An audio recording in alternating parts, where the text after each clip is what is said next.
이 시간도 각자의 삶의 자리에서 그리고 예배 처소에서 임마누엘 하나님 예배하는 사랑하는 형제자매들 그리스도 이름으로 문안하고 축복합니다. 오늘은 부활절기로 첫째 주일로 예배 드리고요. 성서 본문은 여러 가지 의견이 있었지만 시편 52편 1절에서 9절의 말씀을 가지고 이상한 나라의 하나님이라는 제목으로 God of Wonderland, 그 이상한 나라의 앨리스라는 동화가 있죠. 네, 그것이 생각나게 하는 제목인 것 같습니다. 자, 오늘 시편 52편을 보시면 이 본문은 다윗의 마스길이라고 얘기하면서 에돔인 도액이, 에돔 사람 도액이 사울에게 이르러 다윗이 아히멜렉의 집에 왔다고 그에게 이르던 때에 다윗이 지었다라고 얘기하고 있습니다. 그러면 이게 도대체 어떤 때였는지 우리가 조금 살펴볼 필요가 있을 것 같아요. 도대체 어떤 때에 어떠한 상황에서 다윗이 이러한 시편을 만들게 되었는가라고 생각했을 때 이 시기가 어떠한 시기였냐면 다윗이 아버지의 부탁으로 형들이 전쟁터에 나가 있는 그 전쟁터에 갑니다. 그 전쟁터에서 형들에게 치즈와 빵들을 전해주고 형들의 안부를 전해가지고 오라라고 이세 아버지의 부탁을 받고 전쟁터에 갔을 때 그 골짜기에서 들려오는 커다란 음성들을 듣게 되죠. 거기에서 어떤 전투가 벌어지고 있었냐면 블레셋과 이스라엘이, 사울이 왕이 되고 나서 블레셋과 이스라엘이 대면하는 전투가 벌어지고 있었습니다. 그 전투에서 블레셋에 싸움을 도두는 사람이 한 명 있었는데 누구였냐면 우리가 너무나 잘 아는 골리앗이라는 장수였죠. 그 장수가 40일 동안을 이스라엘 진영 앞에 나와서 아침 저녁으로 자기의 모습을 보고 2m 80이에요. 2m 80인 사람이, 커다란 사람이 나와서 큰 소리로 자기 하나님의 군대를 모욕하는 일들을 40일 동안 시작합니다. 그런데 그 중에 이스라엘 사람들의 반응이 어떠했었냐면 사무엘상 17절에 그들의 반응이 쓰여져 있습니다. 17절 24절에 보면 이스라엘 모든 사람이 그 사람을 보고 심히 두려워하여 그 앞에서 도망하며 이스라엘 사람들이 이르되 너희가 이 올라온 사람을 보았느냐? 참으로 이스라엘을 모욕하러 왔도다. 그를 죽이는 사람은 왕이 많은 제물로 부하게 하고 그의 딸을 주고 어쩌고 저쩌고 저쩌고 하면서 이렇게 이야기를 하기 시작합니다. 근데 궁극적으로 중요한 건 뭐냐면 이스라엘 사람들이 그 모습을 보고 더 이상 싸울 수 있는 의지를 가지지 못했다는 것이죠. 그때 다윗이 그 골짜기에 가득 세워진 골리앗의 음성, 하나님이 과연 있느냐? 너희들이 무슨 하나님의 백성이냐? 지금 내가 이렇게 강한 힘을 가지고 너희들보다 몇 배나 거대한 능력을 가지고 너희들 앞에 서 있는데 너희들이 과연 여기에 대적할 만한 사람이 있느냐라고 온 골짜기가 골리앗의 목소리로 가득 채워져 있었습니다. 그 상태에서 다윗이라는 이 조그만 소년이 그렇게 얘기를 합니다. 사무엘상 17절에 그 부분에서 얘기를 하고 있는데요. 다윗이 곁에 있는 사람들에게 말하여 이르되 이 블레셋 사람을 죽여 이스라엘의 치욕을 제거하는 사람에게 어떠한 대우를 하겠느냐라고 얘기하면서 이 할례받지 않은 블레셋 사람이 누구기에 살아계신 하나님의 군대를 모욕하겠느냐라고 이야기하고 다윗은 본인이 골리앗과 싸우러 나가겠다라고 이야기를 합니다. 그 이야기를 하는 순간에도 다윗의 형들은 다윗에게 어떻게 이야기를 합니까? 다윗의 큰형 엘리압이 이렇게 얘기를 하죠. 다윗에게 노를 발하였다라고 얘기합니다. 다윗을 보고는 노를 발하여서 이르되 네가 어찌하여 여기로 왔느냐? 그러면서 들에 있는 양들은 누구에게 맡겼느냐라고 묻습니다. 그러면서 나는 너의 교만과 내 마음에 완악함을 아노니 네가 전쟁을 구경하러 왔도다라고 다윗의 형들이 다윗을 평가하는 것이 바로 그게 다윗의 평가입니다. 가족들이 다윗에 대하여 평가하고 있는 평가가 어떠한 평가입니까?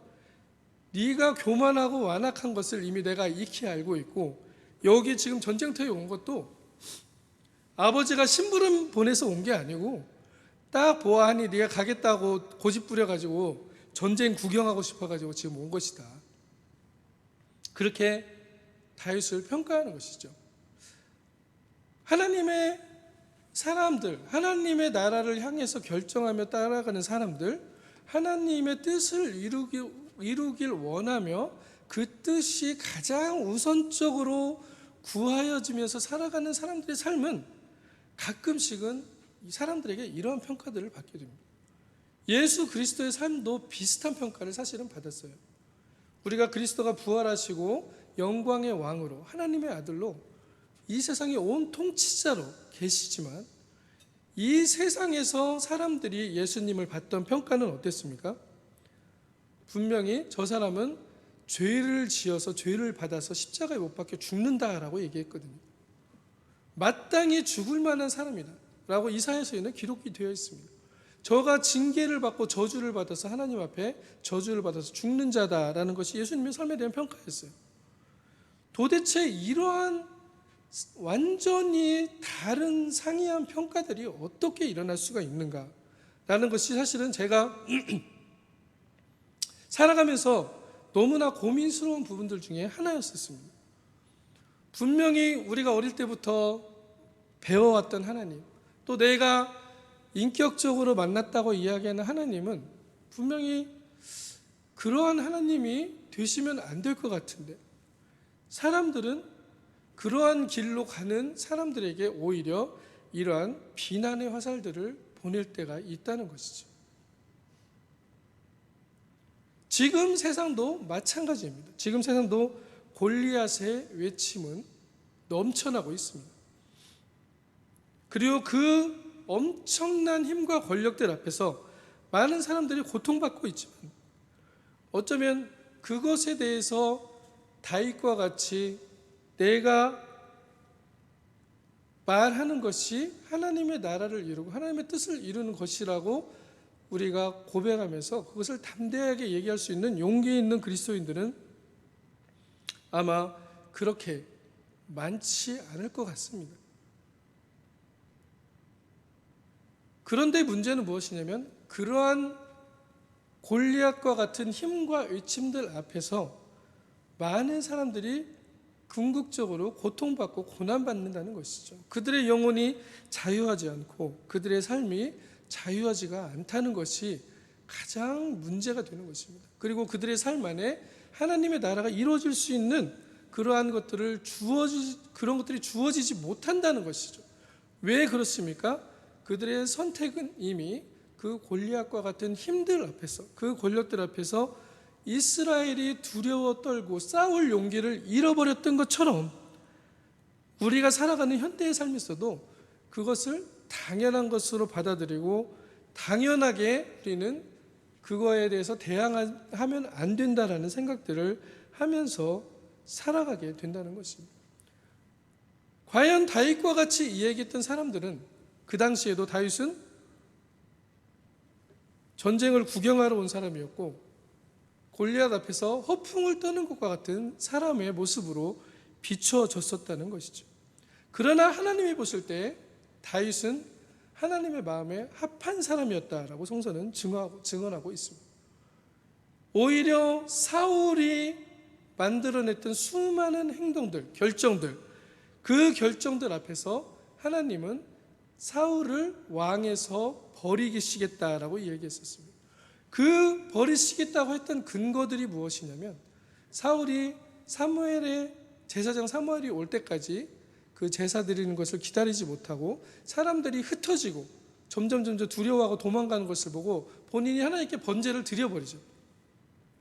그때 사무엘이 다가오면서 사울에게 했던 이야기가 왕이 망령되이 행하였도다 였습니다. 그러나 사울은 그것을 자신이 당신이 늦게 왔기 때문에 나는 어쩔 수 없이 했습니다라는 식으로 변론을 하죠. 본인도 자기의 정당성이 있었다는 것입니다. 내가 이렇게 하는 행동의 근거에는 뭔가 이유가 있었다는 것을 이야기합니다. 그러나 하나님께서는 분명 하나님의 뜻들이 이루어지는 길들을 택하시는데, 사울이 번제를 드렸다는 것이 제사장이 안 오고 자기가 왕인데 제사장이 권한이 없는데 드렸다, 이것을 이야기하는 것이 사실은 아닙니다.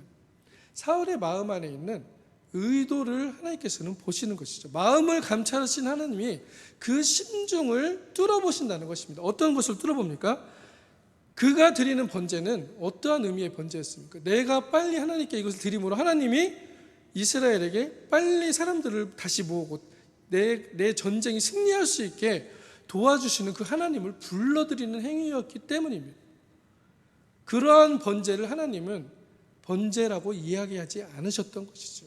오히려 그러한 것들을 망령된 행동이었다라고 하나님께서는 말씀하시는 것입니다. 우리의 심중에 있는 가장 깊은 곳에서 우러러 나오는 그 의도들, 예배라고 모두 다 예배를 하지만 과연 우리가 드리는 예배 가운데 이러한 사울과 같은 그러한 마음에 내가 이것을 드림으로 인해서 무엇인가 하나님께서 나를 위해서 해주시지 않으실 것인가, 아니면 나의 목적을 이루어주지 않을 것인가 라는 것이 만약에 그 예배의 주된 의도가 된다면 하나님께서는 이것을 예배라고 하지 않는다는 것입니다.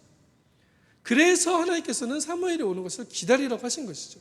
그가 제사장이기도 했지만 사울이 그것으로부터 떠날 수 있는 기회를 주는 것입니다. 본인이 직접 하지 않아도 하나님께서는 하나님의 때에 하나님의 사람들을 통해서 당신의 전쟁들을 치루실 것이라는 것들을 이야기하는 것이죠. 그러나 사울은 그 하나님의 때를 기다리지 못하고 그 시간에서 자신의 때를 정해놓고 하나님이 그 때에 자신의 때 안으로 들어오는 것을 강요하는 그러한 예배를 드렸다는 것입니다. 그렇기 때문에 가장 중요한 것, 다윗이 오늘 그 엘라 골짜기에서 골리앗의 음성이 충만한 그 골짜기에서 다윗이 행하는 행동은 하나님이 우리들에게도 묻는 행동 중에 하나입니다.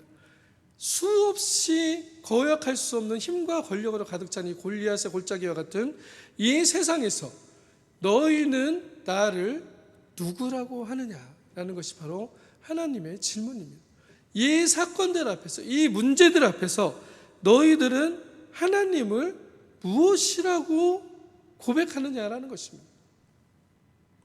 다윗이 말하는 하나님은 나의 도움이시라는 것은 그렇기 때문에 사울이 말하는 하나님은 나의 도움이시라는 것과 다른 의미의 것들이었습니다. 다윗은 사람들이 보기에 정말 허무맹랑한 그런 고백을 하는 것 같았지만 하나님을 신뢰하는 그 근본적인 신뢰를 가지고 하나님의 나라를 이루게 하여 그는 그 결정들을 하였던 것이고, 사울은 어땠습니까? 자신의 나라들을 이루기 위해서, 그것들이 자신의 업적으로 완성되어지기를 위해서 그 예배와 수많은 것들을 결정하였다는 것이죠. 사울이 그것만 한 것이 아닙니다. 그 다음에 어떤 일을 합니까? 사무엘이 죽은 다음에 사울은 아무리 하나님께 뜻을 물어도 하나님이 대답을 해주지 않으시니까 이제는 신접한 여인을 찾아서 떠나가는 그런 일들까지 합니다. 사무엘의 영을 불러 일으키죠. 그러한 사건들이 사무엘상 17절에도 나오고 있습니다. 그러한 부분들을 봤을 때 이 사람이 찾는 하나님은 어떠한 의도로 찾고 있었는지, 그리고 하나님은 그렇게 하나님을 찾는 것이 과연 진정으로 하나님을 신앙하는 것인가 라는 것에 대한 질문들을 다시 한번 우리들에게 던져주고 있다는 것입니다. 이러한 일들로 하나님을 신앙하는 방식들은 하나님이 일하시는 기이한 일들을 발견하지 못한다는 것이죠. 체험하지 못하게 된다는 것입니다. 어떻게 됩니까? 내가 계획하고 내가 만들어 놓은 그 시나리오 안으로 하나님이 들어오셔서 그 일들을 이루어주시는 것, 그것이 바로 하나님이 나를 위해서 하시는 일들이에요. 그렇게 되면 그것은 하나님이 하신 것이라고 할 수 없을 수도 있는 그러한 내 계획과 내 이성 안에 있는 일들이 되어질 수도 있다는 것을 말하는 것입니다. 우리는 이러한 일들을 통해서 하나님을 우리가 어떻게 신뢰할 것인가에 대한 중요한 근거들을 발견하게 됩니다. 가끔씩은 이런 골리앗과 같은 상황들이 엄청나게 우리 삶 가운데서 많이 있습니다. 사건으로도 일어나고 고통으로도 일어나고 때로는 병들로도 일어나고 환경들이 우리를 막아서고 있고 나의 삶을 엉망진창으로 만들 것 같은 그러한 일들을 많이 경험하게 된다는 것이죠. 그것이 없으면 좋겠는데 우리의 인생은 그렇지 않습니다. 그것이 일어날 수밖에 없는 상황들이 생긴다는 것이죠. 그리고 또한 내가 그것을 원치 않더라도 알지 못하는 부분에서 그러한 사건들이 우리의 삶을 치고 들어온다는 것을 이것은 누구나 경험하는 것입니다. 어린아이부터 100살에 있는 노인들까지 똑같이 경험하는 것이죠. 삶은 그렇지 않다라는 것이 성서가 이야기하는 것이죠. 그 삶 안에서 우리는 그 골리앗과 같이 다가오는 사건들과 절벽들과 절망들과 고통들 앞에서 우리는 어떠한 신뢰를 해야 할 것인가 라는 것이 바로 오늘 하나님께서 주시는 우리의 귀한 말씀이죠. 그렇게 되어서 다윗은 골리앗을 죽이고 이제 예루살렘에 입성하게 되고 그 다음에 어떻게 됩니까? 사울이 죽인 자는 천천히고 다윗이 죽인 자는 만만이라는 얘기를 들으면서 엄청나게 사울에게 총망받는 부하와 같이 되어 있었습니다. 그러나 궁극적으로는 다윗은 사울에게 쫓겨다니는 신세가 되고 맙니다. 그러면서 다윗이 쫓겨간 곳이 바로 이 아히멜렉이라는 제사장의 집이었어요. 놉이라는 지역에 있는 아히멜렉의 제사장이 있는 집이었습니다. 그 집에 3일 밤을 달려가서 먹지도 못하고 마시지도 못하고 그 사람에게 음식을 좀 주십시오 했는데 먹을 것이 없다. 지금 하나님께 드린 짐승병밖에 너에게 줄 것이 없다라고 이야기합니다. 그래서 그거라도 먹을 수 있도록 허락을 받은 후에 다윗은 가지고 있는 무기도 없어서 여기 무슨 무기가 있습니까? 라고 물어보니까 아히멜렉이 네가 그때 골리앗을 죽였던 골리앗의 칼이 여기 있다. 그러면 제가 그것이라도 가지고 가겠습니다. 라고 하고 다윗은 거기를 떠나갑니다. 그때 에돔 사람 도액이라는 사람이 거기에 있었다는 것이죠. 이 도액은 사울의 목자장이었습니다. 양들을 지키는 사람들이었습니다. 그 사람이 이 장면을 보고 사울에게 이야기를 합니다. 다윗이 그때 있었는데 아히멜렉이 다 도와주더이다. 그래서 사울이 아히멜렉에 있는 집사람들 그리고 모든 제사장들 85명을 데려다가 죽입니다. 죽이라고 했으나 군대 장관들이 하나님의 제사장 죽이는 것을 두려워하여 못 죽이자 도액에게 시켜서 죽이죠. 그 도액의 이야기를 듣고 다윗이 지은 시편, 그러면서 무엇을 이야기합니까? 포악한 자여 내가 어찌하여 약한 계획을 스스로 자랑하는가? 하나님의 인자하심은 항상 있도다 라고 이야기하는 것입니다. 이게 바로 사람들이 만들어내는 우리의 삶의 결과물들이라는 것이에요. 심한 악을 꾀하고 날카로운 삭도같이 간사를 행하고 선보다 악을 사랑하고 의를 바람보다 거짓을 사랑하고 이게 과연 도액의 이야기만일까요? 라고 얘기했을 때 그렇지 않습니다. 하나님의 길에서 떠난 사람들이 만들어내는 삶의 결과들이 이렇다는 것을 얘기합니다. 사도 바울은 그래서 로마서에서 무슨 얘기를 하냐면 죄를 행하는데 발명적이라는 얘기를 합니다. 그것을 한국 성서에는 그렇게 번역이 안 되어 있는데 로마서에는 에어핀덴이라는 단어를 쓰거든요. 에어핀덴이라는 건 뭔가를 발명해낸다는 겁니다. 죄를 행할 수 있는 기회들을 엿보면서 그거를 발명하려고까지 하는 것이 바로 사람들이 행하고 있는 일들이라는 것입니다. 그런데 그렇게 됐을 때 그 길 위에서는 우리가 하나님이 온전하게 이끄시는 그 놀라운 복과 평안들을 바라볼 수가 없다라는 것이 바로 가장 성서가 주는 핵심들입니다. 다윗이 골리앗 앞에서 담대하게 저가 누구게 하나님의 군대를 모욕하는가라고 했을 수 있었던 그 이유는 바로 하나님의 길 위에 서 있지 않은 골리앗을 볼 수 있는 지혜가 있었기 때문이죠. 이것을 오늘 시편 본문에서는 하나님의 집에 있는 푸른 감람나무 같다. 그리고 하나님의 인자함을 영원히 의지하는 사람이라고 얘기하고 있습니다. 과연 우리는 이 세상에서 살아가면서 정말로 골리앗과 같이 그 놀라운 힘과 권력들과 그 권세들이 향하는 그 방향성들이 어디인지를 깊이 살펴보아야 합니다. 여기에서 하나님의 나라가 이루어지지 않는 것들을 우리가 발견하고 그것들을 향해서 이것은 그냥 너무 큰 것들이기 때문에 내가 어떻게 할 수가 없어요 라고 그와 함께 떠밀려서 같이 살아가는 사람들이 과연 그리스도인들인지, 아니면 다윗과 같이 그런 이야기를 할 때 무슨 반응이 나타납니까? 너는 마음이 완악하고 교만하고 보니까 너는 전쟁을 구경하러 왔어. 에이, 이러한 이야기를 들을 수도 있다는 것입니다. 그럼에도 불구하고 하나님의 나라를 향해 가는 사람들은 그것에 대해서 저가 누구에게 하나님의 군대를 모욕하는가라는 엄청난 결단을 가지고 그 앞에 설 수 있는 용기들을 얻을 수 있다는 것입니다. 이게 바로 너희는 오늘날 나를 누구라고 하느냐라고 말씀하시는 하나님의 질문입니다. 내가 하나님됨이 너희에게 과연 무슨 의미이냐? 지금 살아가고 있는 이 길에서 우리가 하나님의 나라를 이룬다고 하는 것, 하나님의 뜻을 이룬다고 하는 것이 과연 어떠한 의미인가에 대한 중요한 질문을 던져준다는 것이죠. 그럴 때 다윗과 같이 고백할 수 있는 시각과 지혜들이 생겨납니다. 잘 보시면요, 골리앗이 2m 80에 엄청난 힘을 가지고 있는 사람 같은데요, 다윗이 봤을 때는 어땠을까요? 아마 다윗이 골리앗을 쓰러뜨릴 때 여태까지 그 물맷돌을 가지고 했던 일들 중에 가장 쉬운 일이었을 것입니다. 왜 그랬을까요? 2m 80짜리 맞추는 거 안 어렵거든요. 쉽습니다. 움직이지도 않아요. 또 빨리 움직이지도 않아요. 그냥 서 있어요.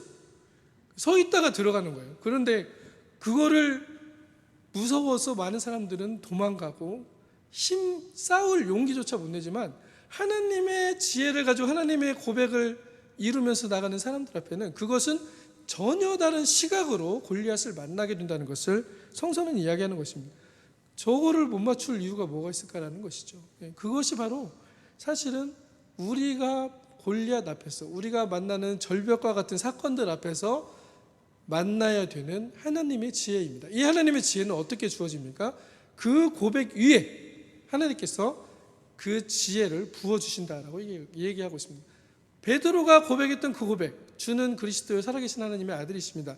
내가 이 고백 위에 교회를 세우겠다라고 하셨던 그 하나님의 말씀, 그리스도의 말씀, 네가 땅에서 풀면 풀릴 것이고 하늘에서 묶으면 또 묶일 것이고, 이러한 것의 의미가 무엇이냐면 우리가 드리는 그 하나님의 지혜를 가지고 드렸던 그 고백들, 보이지 않았지만 드렸던 그 신뢰가 바로 하나님 앞에서 온전한 지혜로 뒤바뀌어서 우리에게 부어진다는 것을 말씀하십니다.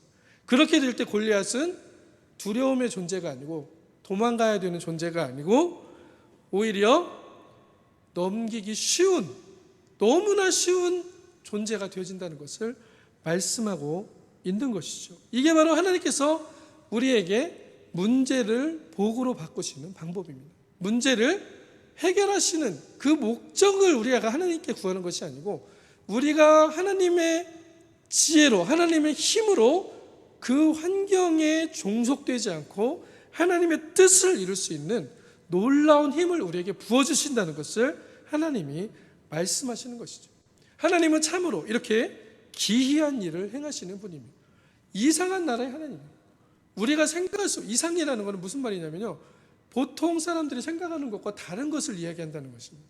우리가 얘기하는 보통 사람, 우리가 말하는 평범함, 우리가 말하는 일상적인 것, 이러한 것들이 과연 하나님의 나라에 있는 것의 일상적인 것과 동일하다고 생각했을 때는 하나님의 나라가 이상한 나라의 하나님이라는 말이 어색하게 들릴 수 있지만 우리가 만들어내는 지혜 안에 하나님은 갇혀있지 않기 때문에 하나님의 시각들로 보는 하나님의 나라는 우리에게는 오히려 이상한 나라로 다가옵니다. 이것을 낯선 은혜라고 이야기하는 것이죠. 하나님의 은혜는 항상 우리에게 낯설게 다가오십니다. 그리고 밖으로부터 우리에게 침투하여서 우리의 지혜들을 깨트려버리고 그 골리앗을 더 이상 두려움의 존재가 아닌 너무나 쉽게 지나갈 수 있는 시각의 전환을 주시며 지혜를 허락하신다는 것입니다. 이러한 하나님이 함께 하심을 통해서 앞으로 우리가 살아가는 골리앗과 같은 세상에서 두려워하고 도망가고 문제 앞에서 고통하고 좌절하지 마시고 그 문제를 다르게 볼 수 있는 하나님의 지혜를 통해서 하나님의 나라와 뜻을 이뤄가며 그 문제들이 해결되는 것에 집착하지 않고 문제가 사라져버리는 것에 집착하지 않고 하나님이 함께 하심을 통해서 그 문제들은 문제가 되지 않는 그 놀라운 신앙의 복들을 경험하시기를 예수 그리스도의 이름으로 간절히 축원합니다. 아멘. 자, 말씀 생각하시면서 우리 마지막 주만 바라볼지라. 우리가 수많은 이야기들을 듣습니다. 오직 예수, 주만 바라봅시다. 예수님은 오직 예수만이 길입니다.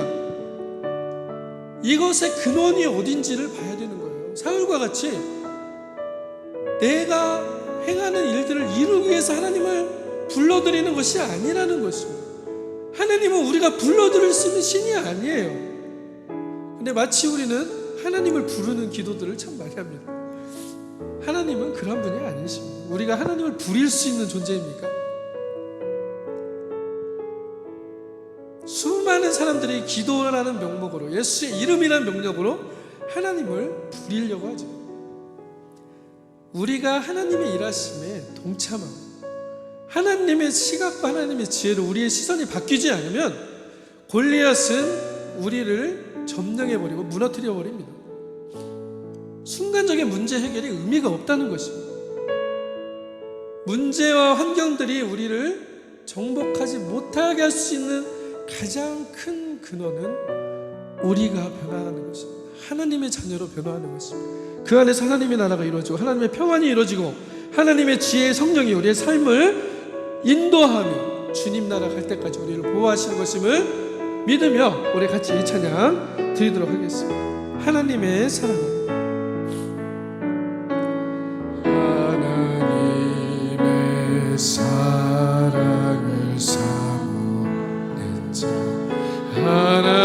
하나님의 평안을 바라보는 자, 너의 모든 것 창조하신 우리 주님이 너를 얼마나 사랑하시는지 하나님께 찬양과 하나님께 찬양과 경배하는 자, 하나님의 선하심을 닮아가는 자, 너의 모든 것 창조하신 우리 주님이 너를 찬양 삼으시네. 하나님 사랑의 눈으로 아멘.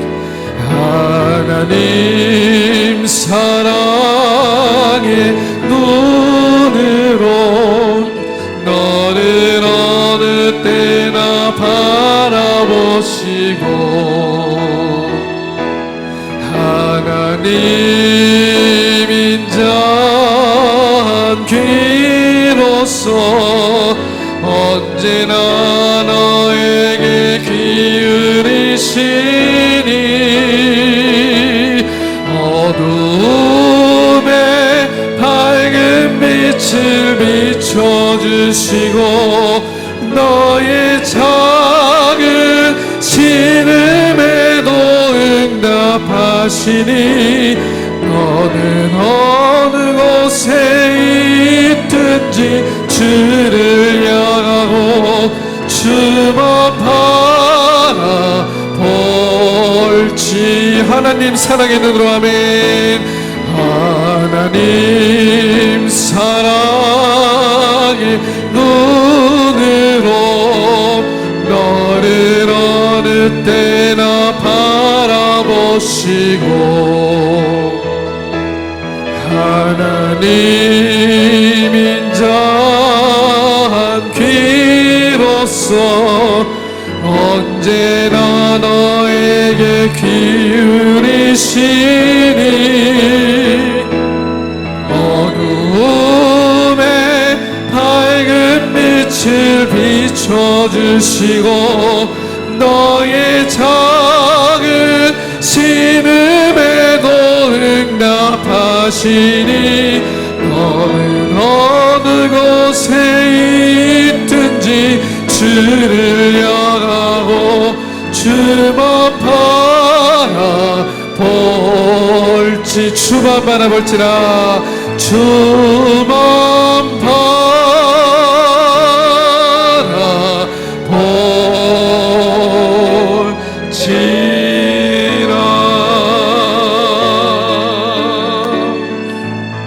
기도하겠습니다.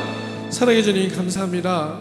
아버지 하나님, 우리의 삶 가운데서 골리앗과 같은 수많은 문제들 또 있습니다. 아버지 하나님, 우리가 그것을 나의 힘과 지혜로 헤쳐가는 것이 아니고 하나님이 주신 지혜, 시각으로 발견하고 내가 변화하여 하나님의 자녀로서 하나님과 함께 이것들을 헤쳐나갈 수 있는 놀라운 능력의 삶 되게 하여 주시옵소서. 우리의 시간과 또 재물과 능력들을 들여서 하나님께 헌신합니다. 헌신하는 마음 위에 주님께서 30배, 60배, 100배의 놀라운 선물들로 부어주시며 하나님의 나라를 향하여 이것들이 사용되고 또 쓰여질 수 있는 그런 놀라운 축복들 또한 허락하여 주시옵소서. 이제는 우리 주 예수 그리스도의 은혜와 하나님의 놀라우신 사랑과 성령님의 깨닫게 하시는 지혜가 오늘도 하나님의 나라를 바라보며 주만 바라보길 원하는 우리 모든 하나님의 사랑하는 자녀들 머리 위에 하나님의 놀라운 복으로 함께 하시기를 간절히 축원하옵나이다. 아멘.